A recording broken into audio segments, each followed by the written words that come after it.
ሰርጎ ገቦች በትግላችን ውስጥ ሰርገው ገብተው ትግላችን እየበጠበጡ ናቸው። እኒህን ሰርጎ ገቦች መታገል ማስወገድና ትግላችን ከሰርጎ ገቦች ነጻ ማድረግ ትልቁ ስራችን ነው። ካሁን ቀደምም የመጣንበት ዘዴ እንዲህ ያለ ነው። ይህን ያለው በጎጃም የሚንቀሳቀሱ ፋኖች ወታደራዊ አዛዥ ዝናቡ ልንገረው ደለለ ነው። ዝናቡ ልንገረው ይህን ያለው ቃል አቀባዩን ማርሸት ፀሐዩን በቁጥጥር ስር መዋሉን ተከትሎ ባሰራጨው መረጃ ነው። የቃል አቀባዩን መታሰር ተከትሎ በርካታ ወሬዎች ተተኩሰዋል። ከዋሽንግተን እስከ ስናን፣ ከኒውዮርክ እስከ ቢቡኝ፣ ከሜሪላንድ እስከ ድጎ ጽዮን፣ ከቴል አቪቭ እስከ ገርጨጭ የተደራጁ የፌስቡክ አርበኞች በርካታ የወሬ ሚሳኤሎቻቸውን አስወንጭፈዋል። እንደ ቤተልሔም ዳኛችሁ ያሉ የቀድሞ ዘፋኞችም ዛቻና ማስፈራሪያ የታጠቁ ድንበር ዘለል ባላስቲክ የወሬ ሚሳኤሎች እንዲንቀሳቀሱ ትዕዛዝ ሰጥተዋል። ማርሸት ፀሐይ ካልተፈታ እርምጃ እንወስዳለን ሲሉም የወሬ አርበኛው አዝተዋል። በርካታ የወሬ ማጥቃት ተከፍቶበት በርካታ ግዳይ ተጥሏል። ማርሸት ፀሐይ እንደታሰረ ዘመነ ካሴም ዝም እንዳለ ነው። ዝናቡ ልንገረው ደለለ ግን የትግላቸው ፈተና ሰርጎ ገቦች መሆናቸውን ትናንቅ መንፈቅ ሌሊቱን አስታኮ ባወጣው መስረጃው አስታውቋል። ዛሬም በአማራ ክልል የሚሰማው ህዝባዊ ዋይታና ሮሮ ስቃይና እንግልት እንደቀጠለ ነው። ዛሬም ጥይት ይተኮሳል። ዛሬም ንጹሃን ይገደላል። ዛሬም ያምስኪን የአማራ ገበሬ በአብይ አህመድ ትዕዛዝ በሚተኮስ የድሮን አረር ከነ ልጆቹ ከነ ሚስቱና ከነ ህልብሉ ይቃጠላል። በአማራ ክልል ጥቁር ያለበሰች እናት እህት ሚስትና ክስት ፈልጎ ማግኘት አልማዝ የማውጣት ያክል ከባድ ፈተና ነው።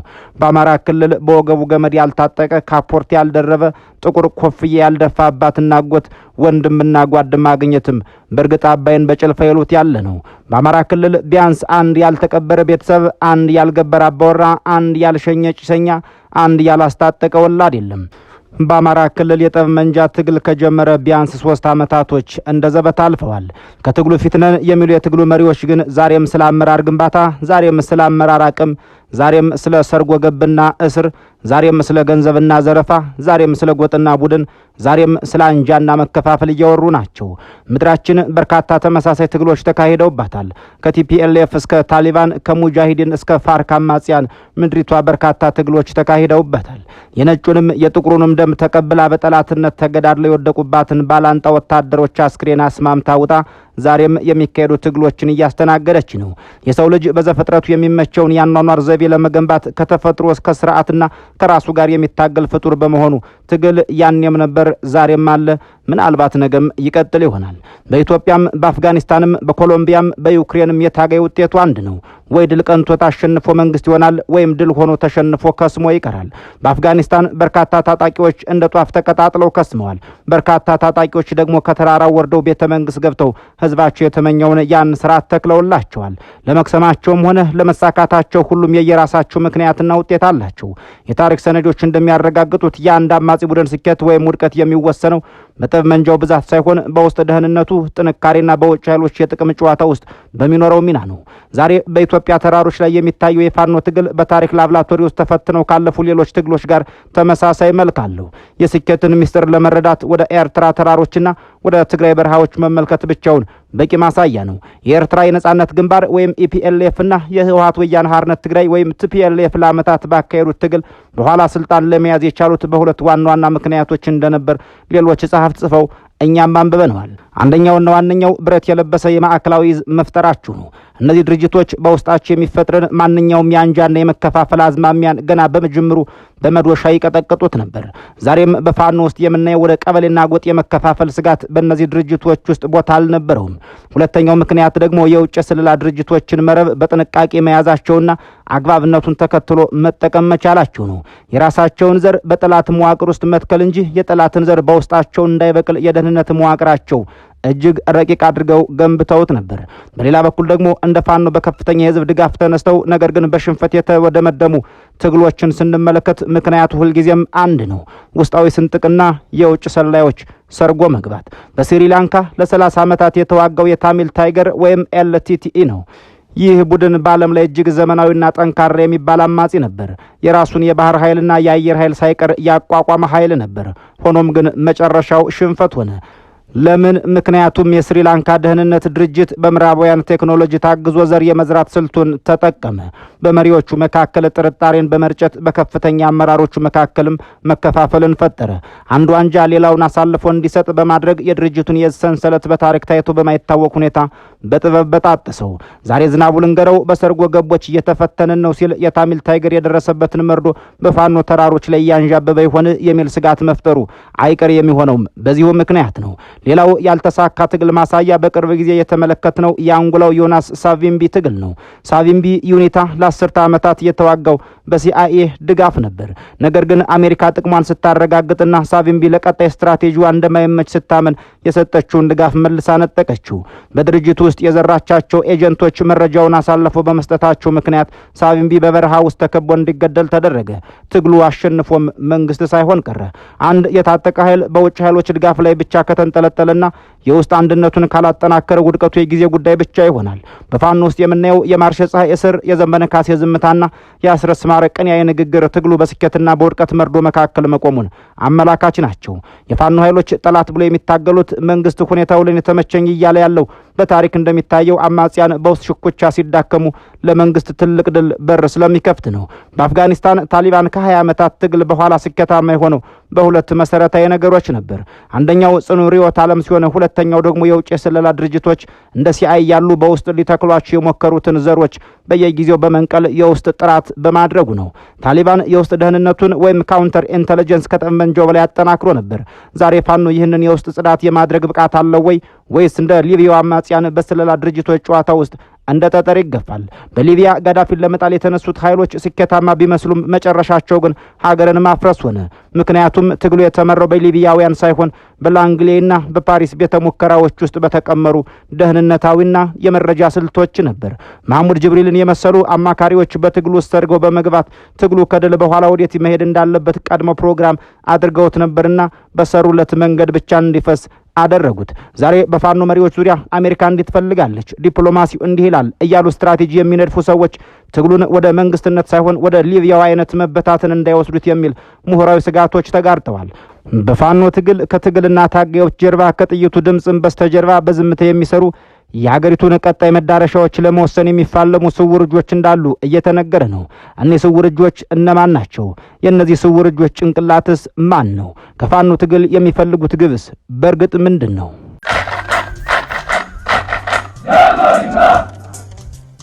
መረጃዎች እንደሚያመላክቱት ከፋኖ ኃይሎች መሪዎች አንዱ ማርሸ ፀሐይ ዛሬም በእርግጥ እንደታሰረ ነው።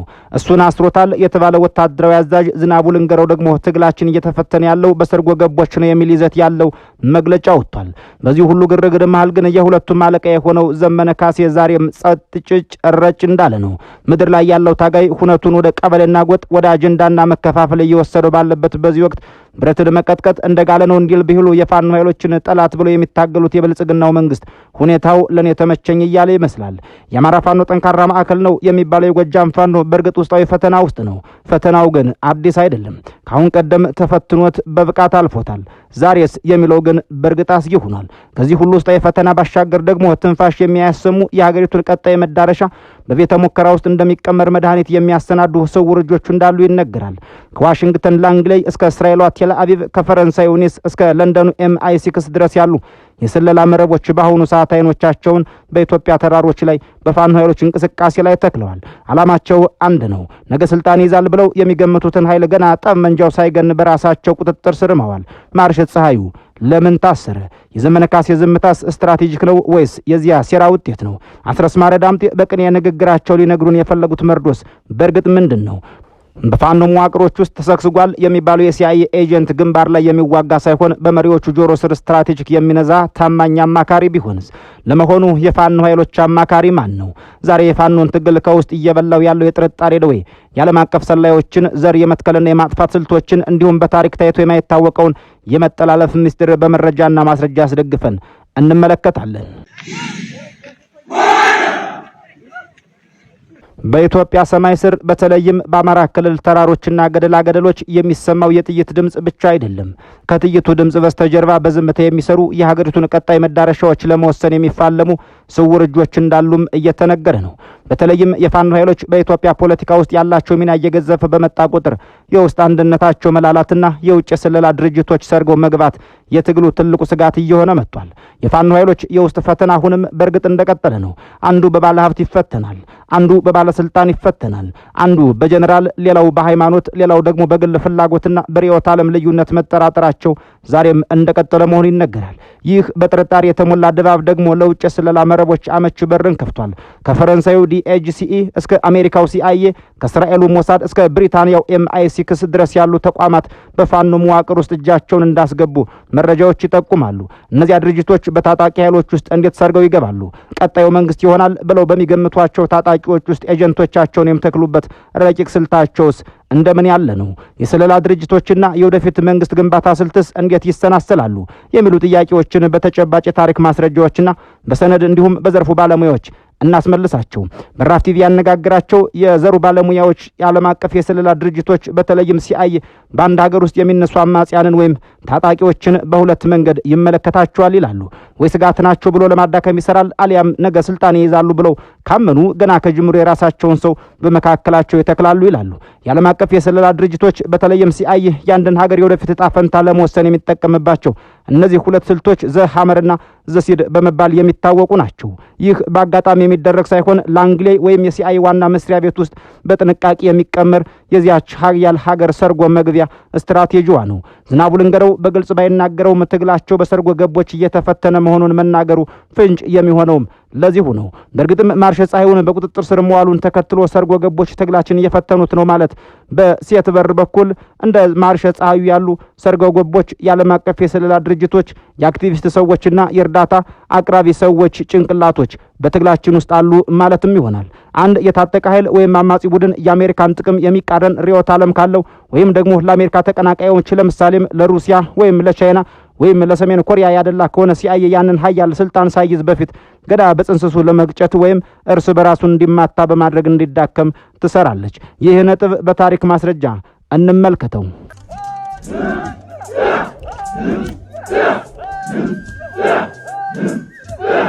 በ1970ዎቹ መጨረሻ ኒካራጓ ውስጥ ሳንዲታኒስታ የተባለ ግራ ዘመም አማጺ ቡድን ስልጣን ያዘ። ይህ ቡድን ለአሜሪካ ትልቅ ስጋት ነበር። ሲአይ ይህንን ቡድን ለማዳከም ኮንትራስ የተባሉ ተቃዋሚ ታጣቂዎችን በገንዘብና በጦር መሳሪያ በራሱ ሀገርና በራሱ ግዛት በኩል አደራጀበት። እዚህ ጋር የሲአይ ስራ አማጺያኑን ማጠናከር ሳይሆን ስልጣን ላይ ያለውንና ለሱ የማይመቸውን ኃይል ማዳከም ነበር። ለዚህም ሲባል ሀገሪቱ ለዓመታት በርስ በርስ ጦርነት እንድትታመስ፣ ኢኮኖሚዋ እንዲደቅ፣ ዜጎቿ በከንቱ ደማቸው እንዲፈስ ተደረገ። ቶማስ ሳንካራ የታጠቀ ኃይል መርቶ ስልጣን ሲይዝ የአፍሪካን ሉዓላዊነትና ራስን መቻል ሰበከ። ይህ ለምዕራባውያን ስጋት ነበር። ሲአይኤምና የፈረንሳይ የስለላ ድርጅቶች በቀጥታ ጦር ከማዝመታቸው በፊት በሳንካራ ዙሪያ የነበሩ የቅርብ ጓዶቹን እንደ ብሌዝ ኮምፖዌሪ ያሉትን በመመልመልና በመጠቀም የሳንካራን አስተዳደር ከውስጥ በስብሰባና በሴራ እንዲዳከም አደረጉ። ሳንካራ በመጨረሻም በጓደኞቹ እጅ እንዲገደል በማድረግ ስጋቱን አስወገዱ። ይህ ዘሐመር የተሰኘው የሲአይኤና ሌሎች የምዕራባውያን ኃይሎች ተጻራሪ ኃይሎቻቸውን ለማዳከም መንገድ የሚጠቀሙበት ትልቁ ስልት ነው። አማጺ ኃይሎችን ነገ ስልጣን ይይዛሉ ብሎ መትከል ወይም ዘሲድ ስትራቴጂ የሚሰኘው ዘዴ ደግሞ እጅግ ረቂቁ ዘዴ ነው። ድርጅቱ በአንድ ሀገር ውስጥ ያለውን ብጥብጥ አይቶ ከነዚህ ታጣቂዎች መካከል አሸናፊው ማን ሊሆን ይችላል ብሎ ይገምታል። አሸናፊ ሊሆን የሚችለውን ኃይል ሲለይ ገና ጠመንጃው ሳይገን በፊት የራሱን ሰዎች በመካከላቸው አስርጎ ያስገባል። በዚህ ረገድ የአሜሪካው የስለላ ድርጅት ሲአይኤ ትልቁ የስኬት ታሪክ የሚባለው ሞብቱ ነው። ሞብቱ በ1960ዎቹ ኮንጎ በግርግር ውስጥ በነበረችበት በዚያ ወቅት ፓትሪስ ሉሙምባን ለማስወገድ ሲአይኤ የወደፊት መሪ የሚሆነው ማን እንደሆነ አነፍንፎ ደርሶበት ነበርና አጨው። በወቅቱ ወጣት ወታደር የነበረው ሞብቱ ቤልጂየም የነበረውን ቆይታውን ተጠቅመው መለመሉት። ሞብቱ ገና ስልጣን ሳይዝ በሲአይኤ ተተክሎ ነበር። ቀጥሎም ሉሙምባ ተገደለ። ሞብቱ ለአሜሪካ ታማኝ ሆኖ ለ32 ዓመታት ኮንጎን እንዲገዛ መንገድ ተመቻቸለት። በአንጎላ የነጻነት ትግል ወቅት 3 ዋና ዋና አማጽያን ነበሩ። የአሜሪካው የስለላ ድርጅት ሲአይኤ ነገ ስልጣን ቢይዝ ለኔ የሚሆነኝ ታማኝ ማን ነው ብሎ በወቅቱ ዮናስ ሳቪምቢን መረጠውና እንዲሾም አደረገው። ሳቪምቢም የነጻነት ተዋጊ በማለት ዓለም አቀፍ ገጽታን ሰጠው። ቀጥሎ ሚስጥራዊ የጦር መሳሪያዎች፣ የገንዘብ ድጋፍ በማድረግ በድርጅቱ ወይም ዩኒታ ውስጥ የራሱን ኤጀንቶች አሰረገ። ምንም እንኳን ሳቪምቢ በመጨረሻ ቢያሸንፍም ሲአይኤ በአንድ አማጺ ቡድን ውስጥ እንዴት ኢንቨስት እንደሚያደርግ ትልቅ ማሳያ ነው። ሶቪየት ህብረት አፍጋኒስታንን በወረችበት በዚያ ወቅት ሲአይኤ ኦፕሬሽን ሳይክሎን የተባለ ግዙፍ ፕሮጀክት ቀርጾ ነበር። ዓላማው ሶቪየትን የሚዋጉትን አማጺያንን ወይም ሙጃሂዲኖችን መርጦ ማሰልጠን ብቻ ነበር። ሲአይኤ በወቅቱ ነገ ስልጣን ይይዛሉ ያላቸውን መሪዎች መርጦ በሚሊዮን የሚቆጠር ዶላር አፈሰሰላቸው። ኦሳማ ቢንላደንን ጨምሮ ብዙዎች የታጠቀ ኃይል መሪዎች በወቅቱ የሲአይኤ ንብረቶች እንደነበሩ ተጽፎ እኛም አንብበናቸዋል። በኋላ ላይ ነገሩ ቢበላሽም ሲአይኤ ግን ቀጣዩን መንግስት ለመቅረጽ ታጣቂዎች ውስጥ መግባት ግዴታው እንደሆነ አምኖበት ስራውን ሰርቷል። ሲአይኤ እነዚህን ሰዎች የሚተክለው በዝምታ ነው። ለዚህ ተጨባጭ ማስረጃ 3 ነጥቦችን እንመልከታቸው። አንደኛው የሬዲዮ ኮሚኒኬሽን ባለሙያዎች ታጣቂዎች እርስ በርስ የሚግባቡበትን ቴክኖሎጂ ሲአይኤ በነፃ ወይም በቅናሽ ያቀርብላቸዋል። ያንን ቴክኖሎጂ የሚተክለው ሰው ግን የሲአይኤ ኤጀንት ነው። በዚህም ሁሉንም ሚስጥር ለላንግሌ ያስተላልፋል። ሁለተኛው የውጭ ግንኙነት ኃላፊዎች አማጺያንን ከዓለም አቀፍ ማህበረሰብ ጋር እንዲገናኙ የሚመድቡ ሰዎች ብዙ ጊዜ በምዕራባውያን የተማሩ ናቸው። እነዚህ ሰዎች ከዲፕሎማቶች ጋር በሚያደርጉት ግንኙነት በቀላሉ ለመመልመል ይመቻሉ። ሶስተኛው የሕክምና ባለሙያዎች በአማጺያን ካምፕ ውስጥ ያሉ የውጭ ሀገር ዶክተሮች ወይም በውጭ የሰለጠኑ ሐኪሞች የመጀመሪያዎቹ የጤና ሁኔታውና የውስጥ ስሜትን ለመሰለል እጅግ አመቺዎች ናቸው። ሲአይኤ በፋኖም ሆነ በማንኛውም የታጠቀ ኃይል ውስጥ ሲገባ ዓላማው ትግሉን መርዳት ብቻ አይደለም። ትግሉን አሸንፎ ቤተ መንግስት ሲገባ በዚያ መንግስት ውስጥ የኔ የሚለው ሰው መኖሩን ማረጋገጥ ነው። ዛሬ በፋኖ ውስጥ አንዱን መጠራጠሩ ትክክለኛ የደህንነት ስጋት የሚሆነውም ከዚሁ በመነሳት ነው። እንደ ሲአይኤ ያሉ ነገ ስልጣን ይዛሉ ብሎ ለገመተው ኃይል ዛሬ ዘሩን ወይም ኤጀንቱን መትከል ስራቸው ነው።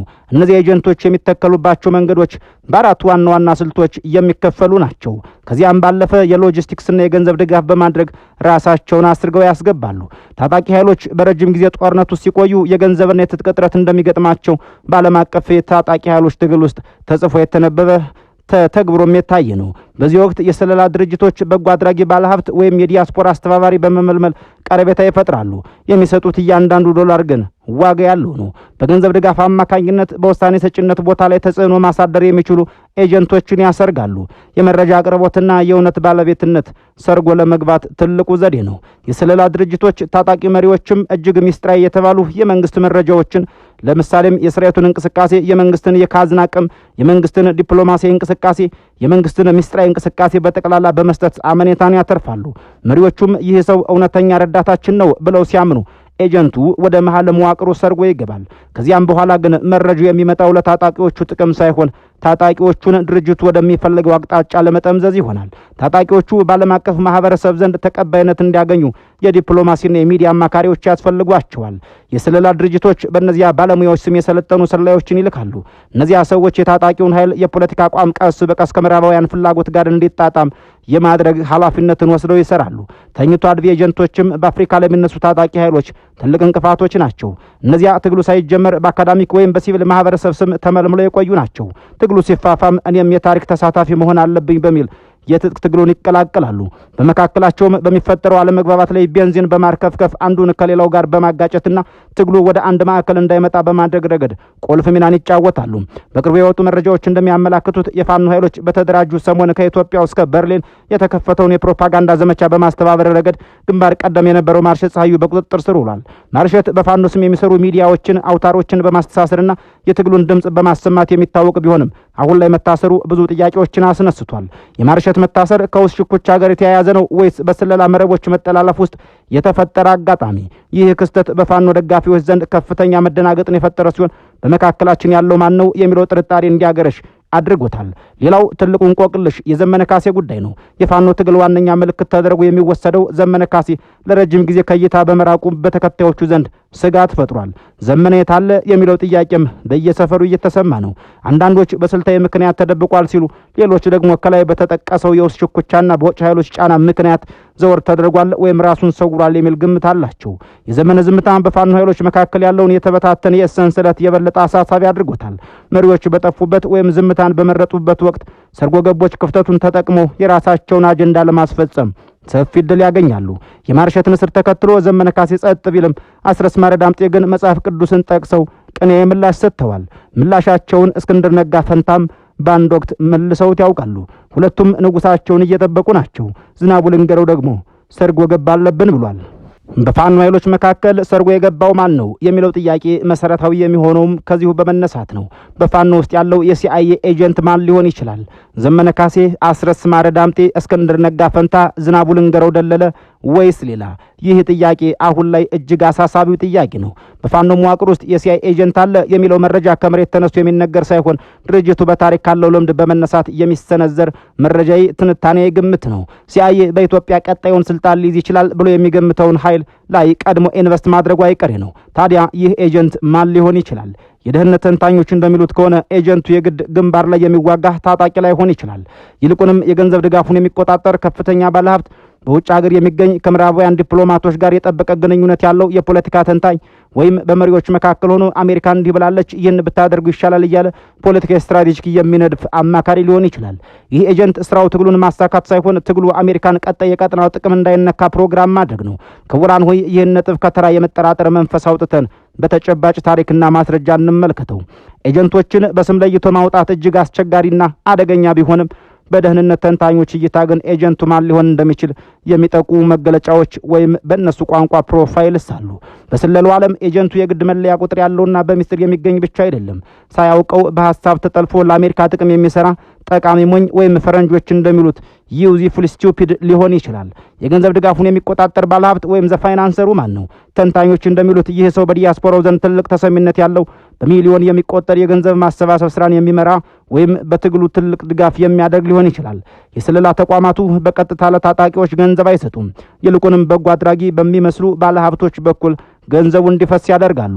ይህ ባለሀብት ገንዘቡን የሚሰጠው እንዲህ አይነት አካሄድ ካላችሁ ብቻ ነው በማለት የታጣቂዎቹን ወታደራዊ ስትራቴጂ ሳይቀር ይቆጣጠረዋል። በዚህ ረገድ እንደ እስክንድር ፈንታ ያሉ ሰዎች ተጠርጣሪዎቹ ናቸው። በውጭ ሀገር የሚገኙ የፖለቲካ ተንታኞች ወይም ዘ ፐብሊክ ፌስ ማን ናቸው? በዋሽንግተን ዲሲ፣ በለንደን ወይም በብራስልስ የሚኖር በዓለም አቀፍ ሚዲያዎች ላይ የቀረበ ስለ ፋኖ ትግል ማብራሪያ የሚሰጠው ምሁር ማን ነው? እነዚህ ሰዎች ከአሜሪካ ውጭ ጉዳይ መስሪያ ቤት ባለስልጣናት ጋር የመከራከሪያ መድረክ አላቸው። ስራቸውም የፋኖን ትግል ለአሜሪካ ፍላጎት በሚመች መልኩ ተርጉሞ ማቅረብ ነው። ትግሉ በጣም ብሔርተኛ እንዳይሆንና አካታች እንዲሆን በመምከር ትግሉን ከርቀት ፕሮግራም ያደርጉታል። ስትራቴጂ ነዳፊው አማካሪው ወይም ዘ ስትራቴጂክ አድቫይዘራቸውስ ማን ነው? በመሪዎቹ ዙሪያ የሚገኝ የትግሉን ማኒፌስቶ የሚጽፍ የፖለቲካ ግቦችን የሚያስቀምጥና አሜሪካ እንዲህ ብታደርጉ ትደግፋችኋለች እያለ የሚመክረው ሰው ነው። ይህ ሰው የትግሉን አቅጣጫ አሜሪካን በማይነካ መንገድ እንዲቀረጽ ያደርገዋል። ለምሳሌም ፋኖ ስልጣን ቢይዝ የሬድ ባህርን ወይም የህዳሴ ግድቡን ጉዳይ እንዴት መያዝ እንዳለበት አሜሪካ የምትፈልገውን ሐሳብ በታጣቂዎቹ አእምሮ ውስጥ የሚዘራው ሰው እንዲህ ያለው ነው። ሰላዮቹ አንድን ትግል እንዴት ፕሮግራም እንደሚያደርጉት በታሪክ መነጽርም እንመልከተው። በሊቢያ የጋዳፊን መንግስት ለመጣል የተነሱት አማጽያን ኤንቲሲ መጀመሪያ ላይ ግልጽ የሆነ ዓላማ አልነበራቸውም። ሲአይኤ ግን በፍጥነት ጣልቃ በመግባት ማህሙድ ጅብሪል የተባለውን ሰው የአማጽያኑ አማካሪና ዲፕሎማት አድርጎ በመካከላቸው አስቀመጠው። ጅብሪል አማጽያኑ ጋዳፊን እንዲጥሉት ብቻ ሳይሆን ከጋዳፊ በኋላ ሊቢያ የአሜሪካን የነዳጅ ጥቅም እንድታስከብርና ለአሜሪካ ታዛዥ እንድትሆን ማኒፌስቶ እንዲዘጋጅ አደረገው። በውጤቱም ጋዳፊ ወደቀ፣ ትግሉ ተሳካ ተባለ። ነገር ግን ሊቢያ ዛሬም ድረስ መረጋጋት አልቻለችም። ምክንያቱም ትግሉ ለሊቢያ ህዝብ ሳይሆን ለአሜሪካ ለኔቶ ጥቅም ተብሎ ገና በጅማሮ ፕሮግራም የተደረገ ነበር። አማጽያኑ ሳያውቁት የአሜሪካ ጀነራሎችና የደህንነት ባለሙያዎች የቼዝ መጫወቻ ጠጠሮች ሆኑ። ኤጀንቱ የሚመጣው ትግሉን ላሸንፍላችሁ በሚል አጓጊ ሐሳብ ነው። ትክክለኛው ዓላማ ግን ትግሉ ድል ካደረገ በኋላ የሚመጣው መንግስት ለአሜሪካ የማይታዘዝ እንዳይሆን ገና ከበረሃው ጀምሮ ክንፎቹን የመከርከም ስራ መስራት ነው። አሜሪካ ካልተረዳችን አናሸንፍም የሚለው ስነ ልቦና የሰንሰለትም የዚሁ ፕሮግራም ውጤት ነው። የፋኖ ኃይሎች የውስጥ መተሳሰር ከጀመሩና አንዱ ሌላውን የመጠራጠር አባዜ ውስጥ ከገቡ ትግሉ ከውጭ ጠላት ይልቅ በውስጥ ሄደው የመውደቅ እድሉም ሰፊ ይሆናል። ባለሀብቱ ባለስልጣናቱና ጀነራሉ በጋራ ዓላማ ስር ካልተሰለፉ የዓለም አቀፍ የስለላ ድርጅቶች መጫወቻ መሆናቸውም አይቀሬ ነው። አንድነት ከሌለ የሲአይኤም ይሁን የሞሳድ ኤጀንቶች ስራቸው በእርግጥ ቀላል ይሆናል። የኢትዮጵያ የፖለቲካ ታሪክ እንደሚያሳየው በውስጥ ሽኩቻ የሚዳከሙ ኃይሎች ሁልጊዜም ለውጭ ኃይሎች መጠቀሚያ ሆነው አልፈዋል። ፋኖም ይህንን የታሪክ ስህተት ደግሞ ይሆን ወይስ የውስጥ ጽዳት በማድረግ ወደ ተባበረ ክንድ ይቀየራል? ጊዜ የሚመልሰው ጥያቄ ነው። ዘመነ ካሴ ግን ዛሬም ዝም እንዳለ ነው። የአማራ ህዝብ ሞት ግን ዛሬም አልቆመም። የፋኖ ኃይሎች አጀማመር ከጥንታዊ የአማራ ህዝብ የመከላከል ባህል የመነጨ ቢሆንም ዛሬ ግን ከቀጠናዊ ትስስር አንጻር ትልቅ ፈተና ተጋርጦበታል። ትግሉ ከጎጃም እስከ ወሎ ከጎንደር እስከ ሸዋ የተዘረጋ የጋራ ግንባር ለመፍጠር ሲሞክር፣ ስውር እጆች ደግሞ ይህንን ሰንሰለት ለመበጣጠስ ሌት ተቀን ይሰራሉ። የማርሽ ፀሐው መታሰር፣ የዝናቡ ልንገሩ የሰርጎ ገቦች ማስጠንቀቂያና የዘመነ ካሴ ረጅም ዝምታ የዚህ ሰፊ ድራማ አካላት ናቸው። ብረትን መቀጥቀጥ እንደጋለ ነው እንደሚባለው ፋኖ ውስጥ አንድነቱን አሁኑኑ ካላጠናከረ ጠላት ብሎ የሚታገለው አካል የውስጥ መከፋፈሉን እንደ መልካም አጋጣሚ መጠቀሙም አይቀሬ ይሆናል። የጎጃም ፋኖ ካሁን ቀደም ብዙ ፈተናዎችን አልፏል። የዛሬው ግን በአይነቱ ለየት ያለና ረቂቅ ነው። እናት ለልጇ ስትል መስዋዕት እንደምትሆነው ሁሉ የፋኖ መሪዎችም ለትግሉ ህይወት ሲሉ የግል ፍላጎታቸውና ጥርጣሬያቸውን ወደ ጎን መተው እንደሚኖርባቸው እየተነገረ ነው። የኛን በዚህ እናበቃለን። በፋኖ ውስጥ ስላለው የውስጥ ፈተናና ስለ ስውር እጆች ጣልቃ ገብነት የእናንተ አስተያየትስ ምንድን ነው? ጻፉልን። ሰነ ጊዜ የተመኘን በዚሁ እንሰናበታለን።